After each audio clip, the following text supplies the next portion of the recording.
Good morning. So it's been a bit since I've uploaded because I may or may not have been extremely distracted by Zelda and basically 100%ed that game, along with the usual me saying, oh, I've been busy, this, that.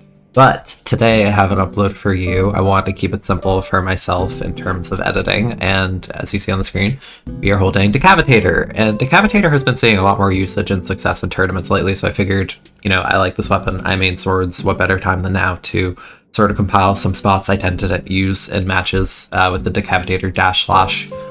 So this video is going to be a compilation. It won't be exhaustive. It's not going to cover every single spot because I'm doing this sort of off the top of my head. I'm just going to cut here and there things I find neat, basically. Show like little gap jumps you can do. Big tip for a Decavitator, especially if you're new to it, a big part of dash slash is aiming vertically.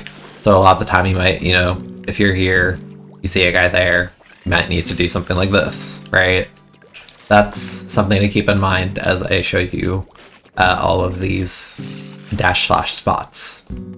Another big thing with the Decavitator is because your dash slash goes so far, it's very easy to bypass corners, and I encourage you to get creative with it, because even if you can't make a jump itself, there's still interesting stuff you can do with it. Hey, it's Keen. As I'm editing this video, I wanted to clarify because I forgot to mention it in the initial recording, but I'm going to divide this into two videos where I'm basically going over the first half of the maps in this video on the recon page. There's 12 maps on the first page and 12 maps on the second, where we are covering page 1 in today's video, in case you are wondering. So there will be a follow-up, so subscribe, stay tuned for that. Hopefully we'll have that maybe by next week. Yeah.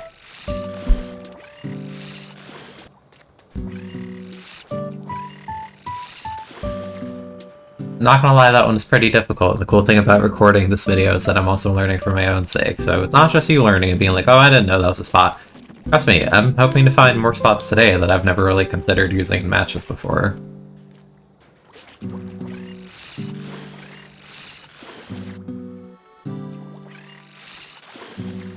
Another big piece of advice I would give you if you're using Decavitator dash flashes to close the gap between you and an opponent around a corner, try to make it difficult for them to hit you. Let's say that I'm here and I know someone's sitting down there sharking. You can do angles such as this to really kind of catch them off guard and make it so even if you don't hit them, it's very difficult for them to shoot back at you because of how quick the dash slash is and how little time you're giving them between you like hugging this wall as you approach.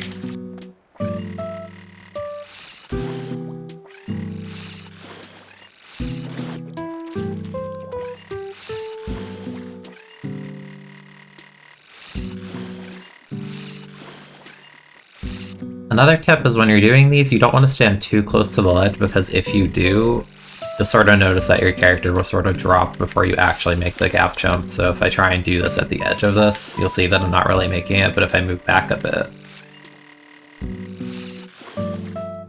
it's a little bit fickle, and again, I definitely encourage you to experiment with it because it's not exactly easy. I'm sort of just compiling my successful attempts. Some of these are quite easy, some of them are more difficult and sort of the ones that you'll have to think about a bit more as you go for. It'll be a lot easier for you if you're going from a high elevation to a low elevation like this, or even elevations like this if there's not a particularly big gap. But you also, gotta get creative with the angles that you want to play with, right? Because when you have even geometry like this, you can sort of think like, oh, I could do that. But if you get more refined at it, then yeah, you can cleanly make those sort of dashes over gaps. Which is pretty cool and also satisfying, especially if you actually get someone with it. Also, keep in mind, you can do this in conjunction with normal movement to sort of really mix up your opponent. Again, get creative with it. To find that people will be very confused about what you're doing a lot of the time, and you'll be surprised what you can get away with. Another general piece of advice is because the dash slash is always going to be the same distance, you can sort of abuse grading in the way that something like an ink brush or octobrush would by having higher mobility than one may expect. A lot of weapons standing here need to sort of, you'll see Splatlings do this where they stand behind walls, but other classes may not benefit as much. Decav is kind of threatening, especially because how wide the hitbox is, so you can get away with a lot of stuff, if someone like comes around the corner. You can do stuff like this. Again, you can also use, these are very specific, but if a ramp is sort of going up and it's not too big of a jump, you can actually do stuff like this, which is really, really cool. And I want to find more spots like that. Yeah, again, highly recommend, encourage you you experiment. I'm going to keep saying it because, again, this is a learning experience for you. It's a learning experience for me. It's stuff that I may think about during a match, but you're not really going to try and implement until you're like 100% confident. Because if I drop on this and I miss, you know, then maybe it won't encourage me to do it. But yeah, if someone's sitting behind that block, then, you know, maybe I could go for that slash up the ramp to go for them. And a lot of this becomes easier with Mint specifically because you have your bubble, so sort of have that extra layer of safety to stabilize yourself when you're going for such plays.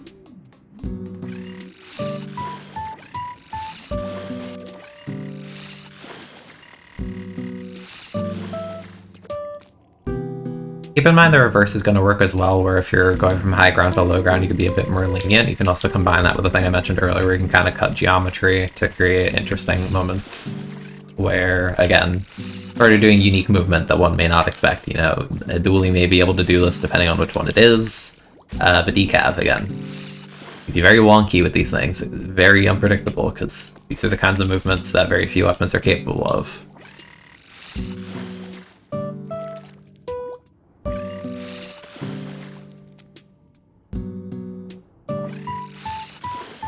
You really have to get a feel of the hitbox to understand, but you see how I'm sort of producing that slash down there without actually dropping. It's pretty useful. Also, get used to 180ing because you're going to sort of pass ledge and then turn around a lot of the time, so that's sort of a movement that I recommend you practice as well. Even if you can't make a jump distance-wise, keep in mind places that opponents might be standing. You know, I'm not saying you're going to be standing up here, for example, but sort of just keep it as a base in mind. Someone may be standing on those grades. You can, again, get away with surprising levels of stuff just from sheer surprise factor alone.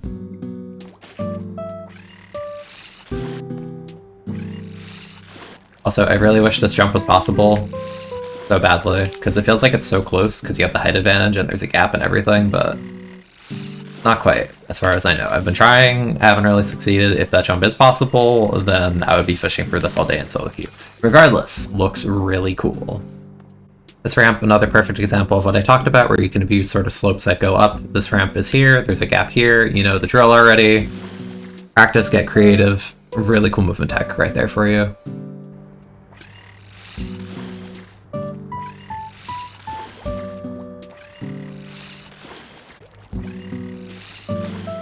But if you sort of do this like tech and align yourself on really short walls like this, it's not too bad to do, where you just sort of like short hop as you do it. It's kind of difficult to tell because the paint indicates sort of like how far your hitbox is coming out, so like obviously the projectile's coming out here, but that's not like perfectly aligned with the floor, so a lot of it's like the feel. So even if it doesn't paint a ton, you can easily produce a hitbox under low ledges like this that can hit people and clip people. So that's worth noting as well. You can also use movements like that to sort of not only cross the space, but set up your bubble quickly, which is something I really like about the Decavitator. And once you get more confident, you can proceed to go for sort of more ambitious plays that may or may not result in you dying, but when you succeed, it could be cool.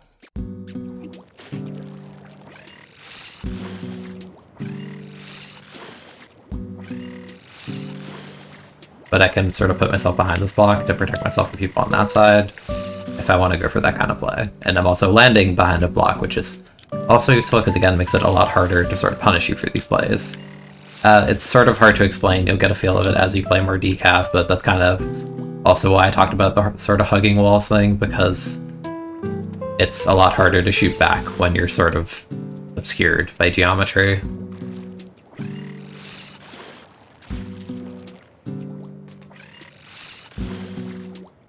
Okay, this bit isn't even Decavitator related at all. It's just occurred to me that I could do this, and I've never thought of that before. So that's one thing for you.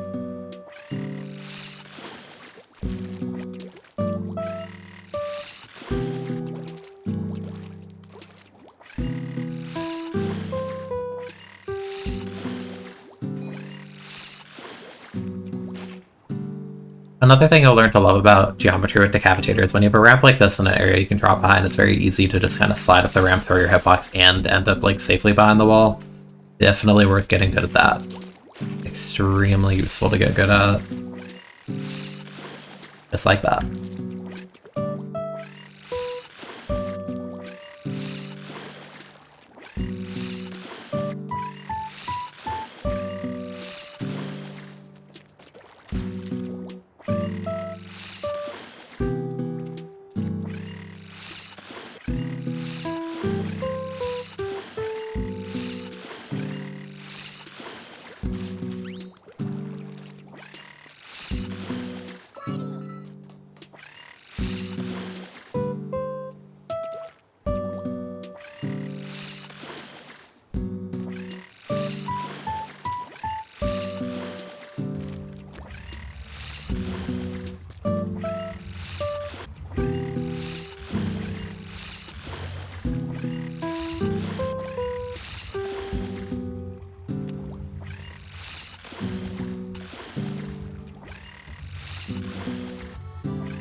like I mentioned before, when you have a very small sort of height, maybe a little bit shorter than your character's height, it's really useful to sort of dash throughout your hitbox and land under that ledge is another example of that.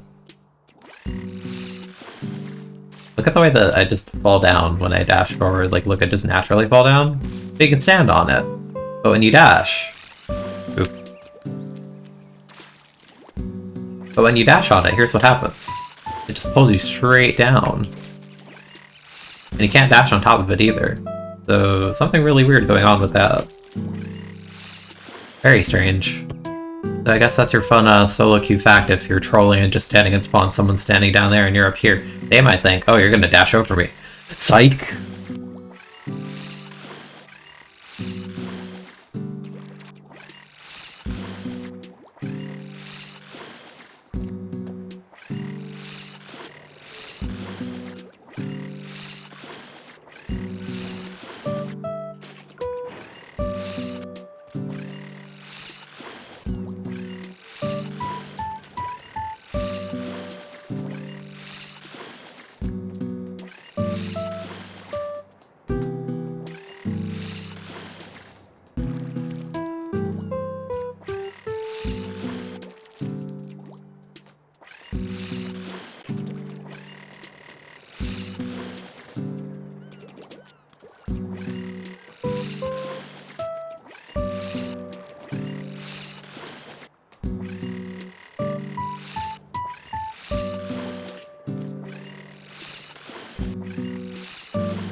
Alright, so that's going to do it for part 1 of the best dash spots for Decavitator. I will do part 2 after this one, hopefully maybe by next week, give or take, no guarantees, no promises, my uploads are inconsistent, but I wanted to do something simple. I hope you learned something. I hope you enjoyed.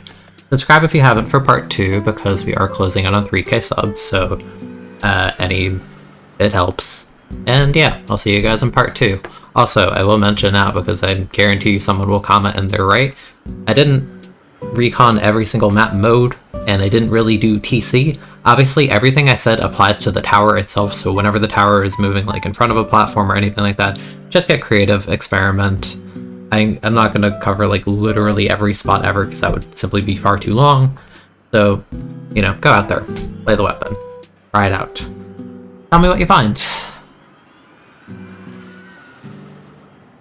And I'll see you guys next video.